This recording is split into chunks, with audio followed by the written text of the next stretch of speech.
A lot has changed in 2021 on social media, and you got to make a plan for 2022. That's what we're going to be talking about today on Marketing Chairside.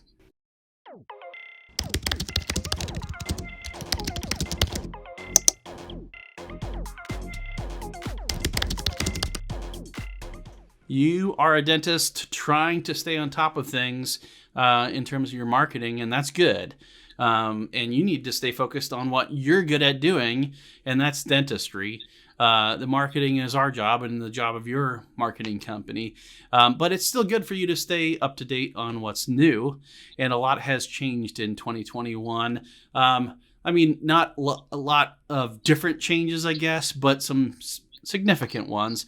And here to help me talk about that today, I've got Rhiannon Myers, our social media manager. Hi, Rhiannon. Hi, thanks for having me. Yeah, I'm super stoked. I always love getting the team on here. And so thanks for helping me. Rhiannon, I've got some questions for you here. So are you ready? Yes. Excellent. So tell us, it's not just Facebook at this point. In a way, even though they're not a social media company, Apple has changed social media for us this year. Can you tell us about that? Yeah, so back in April, they went and had one of their big major updates. iOS 14.5, we're now up to iOS 15. But what iOS 14.5 did is it gave users the option to turn off tracking across apps and websites, that sort of thing. So they're kind of selling privacy at this point, which means that apps and social media companies like Facebook no longer have as much data to pull from in order to give the people who should be seeing them the ads that would be most relevant to them. And so it wasn't really in response to those changes, but Facebook sort of jumped on the bandwagon and making major changes, right? Can you tell us about Yes. what Facebook changed recently? Yes, so recently Facebook had an update as of October 11th, 2021, where they're kind of changing the way that their apps are interconnected. So Facebook owns Facebook, Instagram, WhatsApp, and Messenger. And so previously, the way that this worked is that Facebook could kind of tell just based on their own information that they had, either based on your email or the device you were using, that you were the same person across Facebook, Instagram, Messenger, WhatsApp, depending on how many of those you use. Their current update is to kind of jump on this privacy bandwagon where they're making it so that now instead what you can do is use the account center to link all four accounts so that that's now being seen as one view, which is the same as it was previously, but now you're kind of having to give explicit permission to do that by going through the effort to connect all these accounts. And if you don't choose to use their account center to connect all these accounts, although you're one person, you'll now be seen as four if you were to see the same ad across all four apps.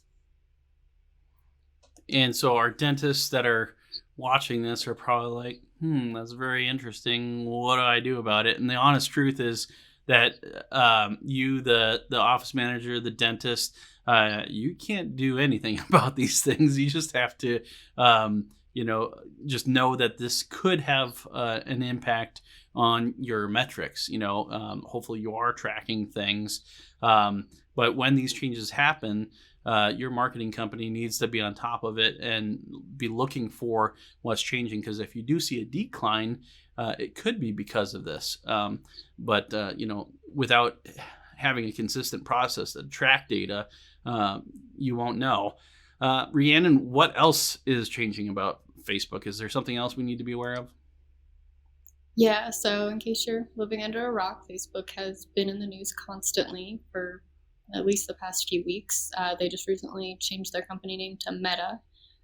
They're kind of in some legal trouble. They've had a whistleblower come forward with some internal documents showing some of the more questionable things that Facebook has done in relation to things like privacy and the way that they treat younger users and that sort of thing. So Basically, we're in the we'll see boat of things where we're kind of just waiting to see what the legal implications are for them as a company and what kind of changes they'll have to make, and therefore what kind of changes we'll have to make to keep up with those changes. Yeah, I mean, I was just going to ask, what are we going to do in 2022 with these changes? We're just going to dump these guys?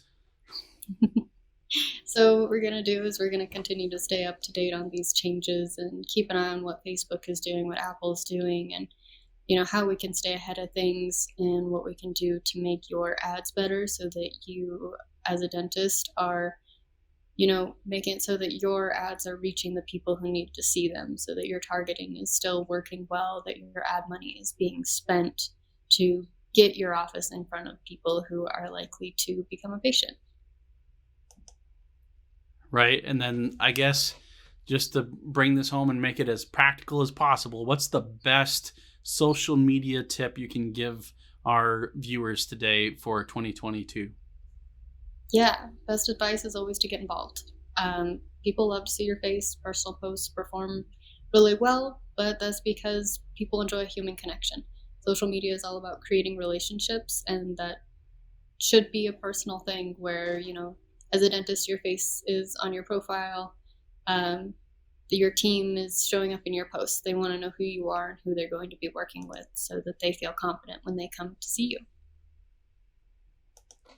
Social media should be social. I love that take, because that's, I mean, we see that all the time with our users. I mean, our clients, the users are more engaged on their content. So good tip there. Rhiannon, thank you so much for your time and helping us today. Yeah, thanks for having me.